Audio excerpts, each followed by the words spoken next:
In history's darkest chapter, forbidden love defied Nazi racial laws. From an SS guard's obsession at Auschwitz that saved lives, to a soldier's wife hiding her Jewish lover in wartime Berlin, to a Nazi officer knowingly marrying a Jewish woman, these 10 shocking cases reveal Nazi soldiers who became too close to Jewish women.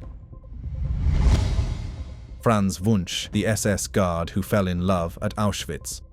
Perhaps no story better exemplifies the moral complexities of forbidden wartime relationships than that of SS Lance Corporal Franz Wunsch and Slovak Jewish prisoner Helena Citronova. Their relationship began in the most unlikely of places, Auschwitz-Birkenau, the epicenter of Nazi extermination efforts. Born in 1922 in Austria, Franz Wunsch joined the SS at 18 and was assigned to Auschwitz, where he oversaw the Canada warehouse, the facility where prisoners sorted belongings of the murdered. Helena Citronova, born in 1922 in Slovakia, arrived at Auschwitz in March 1942 as part of the first transport of Slovak Jewish women, deported for 500 Reichsmarks each by their own government. The relationship ignited on Wunsch's 20th birthday in March 1942, when a capo forced Helena to sing at his birthday celebration in the Canada warehouse. She performed Liebe war es nie, it was never love, through tears, believing she faced certain death. Instead, the young SS guard became captivated by her voice and presence. He threw her a love note afterward, which she initially destroyed, later recalling her revulsion. "I'd rather die than kiss an SS man." What developed over the following months defied every aspect of Nazi ideology. Wunsch provided Helena with extra food, clothing, and protection, risking his own position within the SS hierarchy. He photographed her in her striped prison uniform, obsessively duplicating the image. Helena gradually began to reciprocate some affection, though whether this was genuine feeling or a survival strategy remains debatable given the impossible power dynamics at play. The relationship reached a pivotal moment in October 1944 when Helena's sister Rosinka arrived at Auschwitz with her children, all destined for the gas chambers. Helena desperately pleaded with Wunsch to save them. In a public display, he beat Helena to maintain appearances while secretly arranging to save Rosinka by claiming she worked for him. Tragically, he could not save the children, who perished in the gas chambers. Helena later reflected, "There were moments where I forgot that I was a Jew and that he was not a Jew. Honestly, in the end, I loved him, but it could not be realistic." The aftermath of their relationship continued long after liberation. Wunsch searched for Helena through the Red Cross for 2 years, sending letters she ignored as she rebuilt her life in Israel. In 1972, when Wunsch faced trial in Vienna for war crimes, accused of brutal violence against other prisoners, Helena made the extraordinary decision to testify on his behalf. Her testimony contributed to his acquittal, though the judge noted this didn't mean he was innocent of other crimes. Our next story about Werner Vetter and Edith Hahn-Beer represents perhaps the most successful case of a Nazi Party member knowingly protecting a Jewish woman through marriage. Werner Vetter, the Nazi officer's hidden marriage. Unlike the camp-based relationships, this unfolded in the seemingly normal world of wartime Germany, making it all the more remarkable. Edith Hahn, born in 1914 in Vienna to an assimilated Jewish family, was studying law when the 1938 Anschluss shattered her world. After her sisters fled to Palestine and her mother was deported to Poland and murdered, Edith made the desperate decision to assume a false identity. She obtained the papers of a Christian friend, Christel Margaret Denner, and relocated to Munich, where she worked as a Red Cross nurse to avoid suspicion. Werner Vetter was a Nazi Party member and Luftwaffe officer who worked as an aircraft painter, partially exempt from frontline duty due to blindness in one eye. Described as tall, blonde, and charming with wryly heretical views on Nazi culture, he was divorced with a son from a previous marriage. They met at a Munich art gallery during an exhibition of degenerate art, condemned by the Nazis. Despite wearing his Nazi Party pin, Vetter critiqued Hitler's cultural policies, creating an immediate intellectual bond with Edith. Their relationship deepened rapidly, but the true test came in November 1942 when Vetter proposed marriage. Fearing that Red Cross reassignment might expose her false identity, Edith made an extraordinary confession. She revealed her Jewish heritage, her forged papers, and her past in labor camps, calling herself a little liar. Vetter's response was remarkable. He paused, then insisted, "Let's call it square and get married." They married in spring 1944, with Edith already pregnant. Their daughter, Angelica, was born on April 9, 1944, in a Nazi Nazi hospital, reportedly the only Jewish baby born there during the war. Edith refused anesthesia during childbirth, fearing that pain-induced delirium might lead her to reveal her true identity. As a breeding Aryan housewife, she gained social status while living in constant terror of exposure. The marriage's challenges intensified when Vetter was drafted to the Eastern Front in September 1944, despite his partial blindness. Captured by Soviet forces in March 1945, he was sent to a Siberian labor camp, leaving Edith alone during Brandenburg's bombing campaigns. She gave birth and raised their daughter while maintaining her false identity and navigating the increasingly dangerous final months of the war. After Vetter's release from Soviet captivity in 1947, their marriage quickly dissolved. Weakened and unemployed, he resented their daughter's Jewish blood and divorced Edith, returning to his first wife. Edith reclaimed her Jewish identity, worked as a judge under Soviet administration, then fled to London in 1948 after refusing to spy for the Soviets. She remarried in 1957 and eventually documented her experiences in the acclaimed memoir, The Nazi Officer's Wife. Our next entry is the relationship between SS Hauptsturmführer Armin Goeth and Jewish maid Helen Hirsch represents the darkest end of the spectrum, a sadistic obsession that exemplified pathological power rather than any form of genuine affection. Armin Goeth, the Commandant's Twisted Obsession. Armin Goeth, born in 1908 in Vienna, commanded the Krakow-Płaszów concentration camp from February 1943. Standing 6'4" and described as an imposing alcoholic, Goeth was a sadist who personally murdered at least 500 people, often shooting from a hill overlooking the camp. His selection of Jewish women as household maids was part of his godlike control over the camp, turning domestic service into another tool of psychological torment. Helen Hirsch, a Polish Jewish woman deported to Płaszów in 1943, was selected during a lineup to serve in Goeth's villa atop the camp. Renamed Lena to further dehumanize her, she was isolated from other prisoners, sleeping in the basement and working alternating shifts with another maid, Helen Jonas Rosenzweig. Goeth's obsession manifested as abusive control, with him blaming Hirsch for his attraction while simultaneously fixating on her presence. The nature of this relationship was purely exploitative and violent. Goeth beat Hirsch for minor infractions like ironing errors, causing permanent hearing damage and cutting a vein in her leg.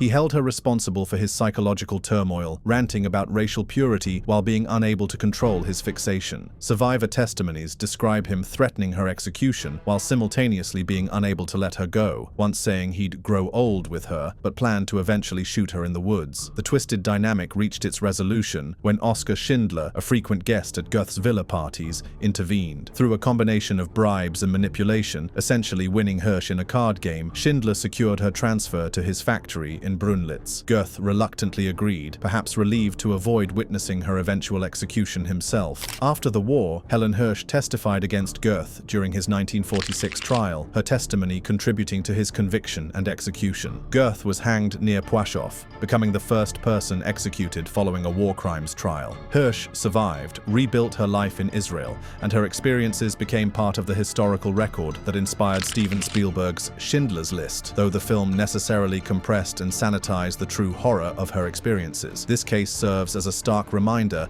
that proximity and obsession should not be confused with affection or love. Goeth's behavior represented the pathological extreme of power dynamics within the camp system, where even sadistic fixations violated the regime's racial ideology. Our next entry is a very unique case where a Nazi party member's absence enabled one of the most documented lesbian relationships during the Holocaust.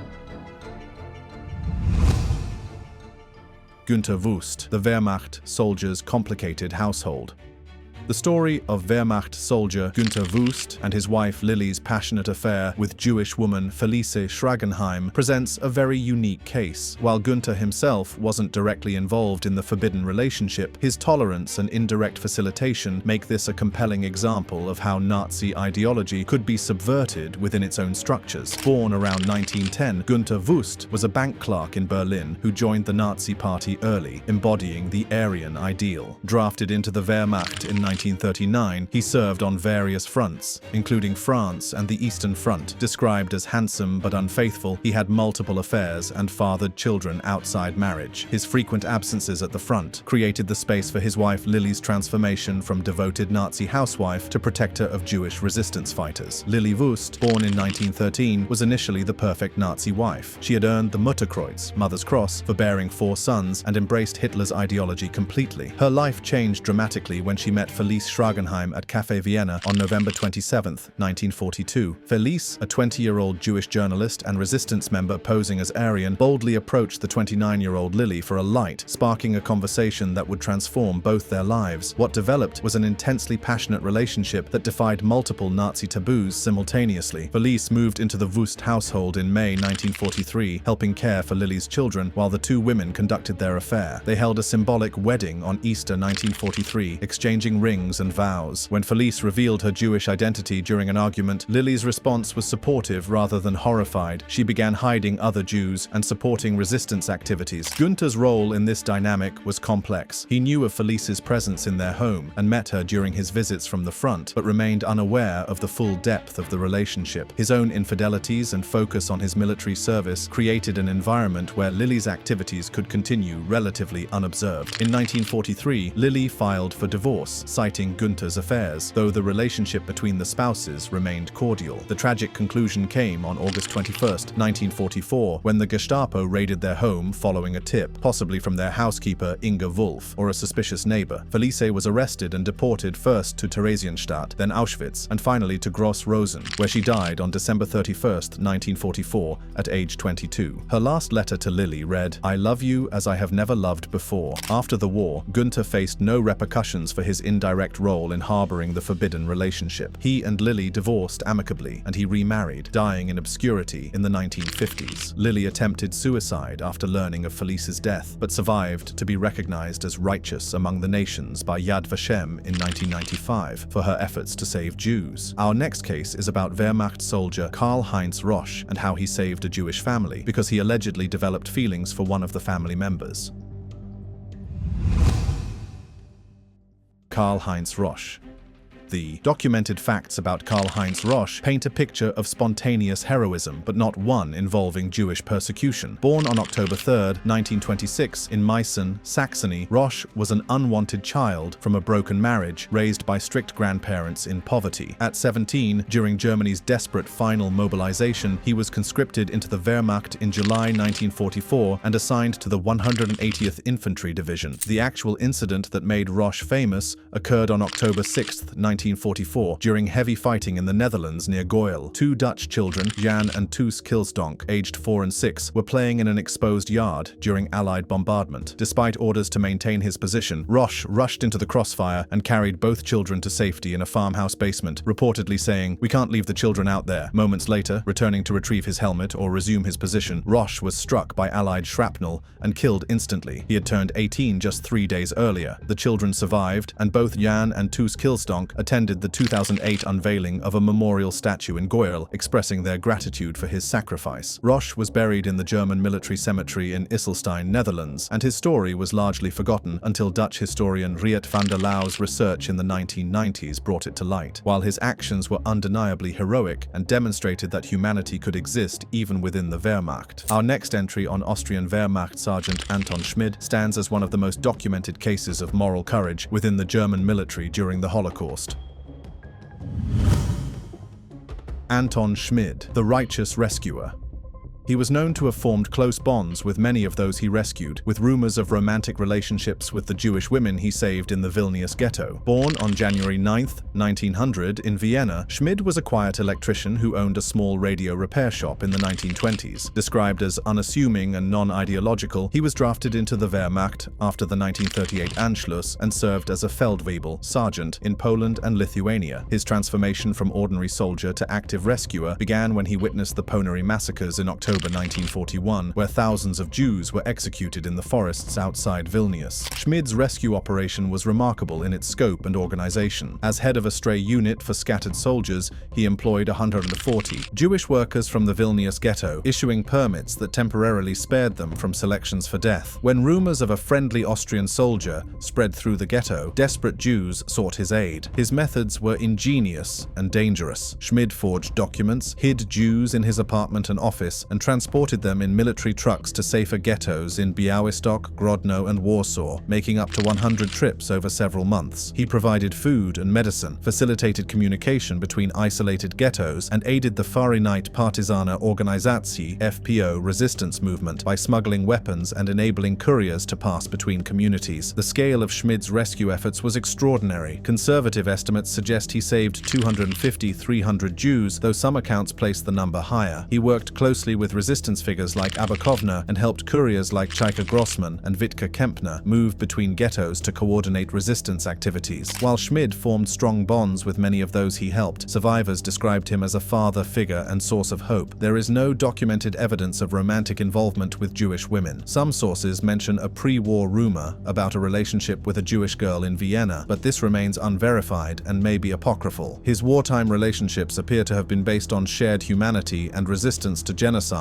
rather than romantic attraction. Schmid's rescue activities ended on January 8, 1942, when he was arrested after a rescued Jew, under torture, revealed his identity. Court-martialed on February 25, 1942, he was sentenced to death for treason. Executed by firing squad on April 13, 1942, his last words were reportedly, "This is how a decent German dies." Jews in the Vilnius ghetto recited Kaddish for him, an extraordinary tribute that crossed religious and ethnic boundaries. Schmid was posthumously recognized as righteous among the nations by Yad Vashem in 1964, and his story has inspired books, documentaries, and memorials. In 2000, Germany named military barracks after him, symbolizing a new Wehrmacht tradition based on moral courage rather than blind obedience. Our next entry is about a hero who stood up against oppression and refused to salute because of his relationship with a Jewish woman. August Landmesser, the party member who refused to salute. The story of August Landmesser and his engagement to Jewish woman Irma Eckler is forever captured in one of the most powerful photographs of individual resistance during the Nazi era. The image, taken on June 13, 1936, shows a man with arms crossed refusing to perform the Nazi salute during a public event, his defiance stark against a sea of raised arms surrounding him. Born on May 24, 1910, in Moorege, Schleswig-Holstein, Landmesser was an electrician who joined the Nazi Party in 1931 during the Great Depression, likely hoping for employment advantages during economically desperate times. By 1933, he worked at the Blom plus Voss shipyard in Hamburg, building naval vessels for the expanding German military. His political trajectory changed dramatically when he met Irma Eckler in 1934. Born on March 9, 1913, to a Jewish family in Hamburg, Irma worked as a typist or seamstress. Their relationship began as a typical courtship, but became increasingly dangerous as the Nuremberg laws took effect in 1935. When they became engaged, Landmesser's Nazi Party membership was immediately revoked upon discovery of Eckler's Jewish ancestry. The couple's first daughter, Ingrid, was born on October 29, 1935, but their application for marriage was denied under the racial laws. They continued living together openly, a direct defiance of Rassenschande prohibitions. This relationship cost Landmesser his party membership and his good standing in Nazi society, but he persisted, demonstrating that love could indeed triumph over ideology, at least temporarily. The famous photograph was taken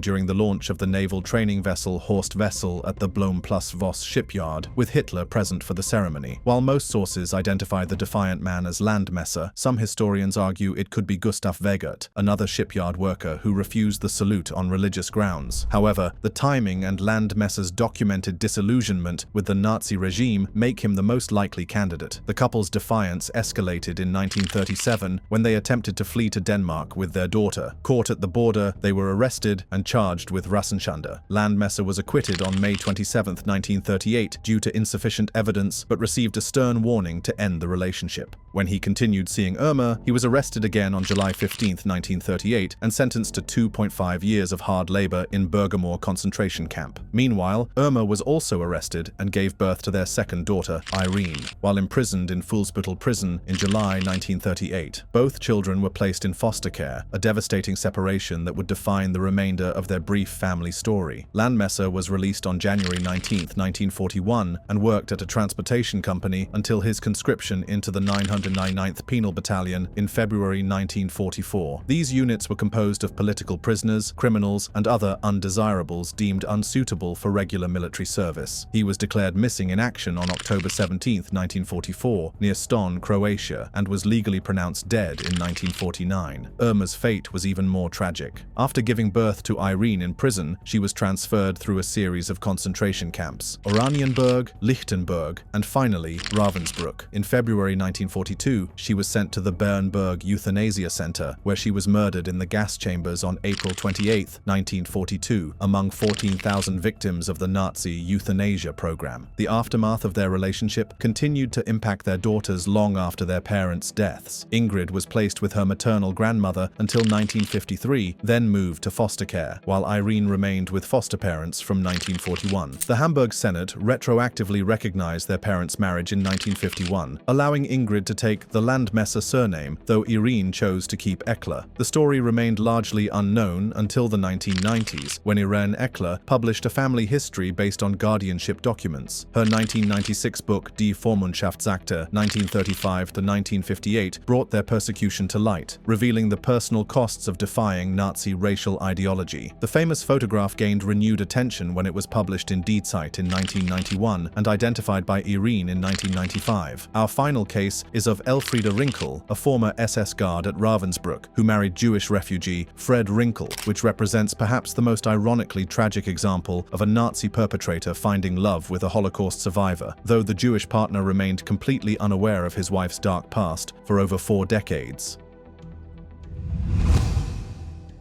Elfriede Rinkel, the female guard's secret marriage.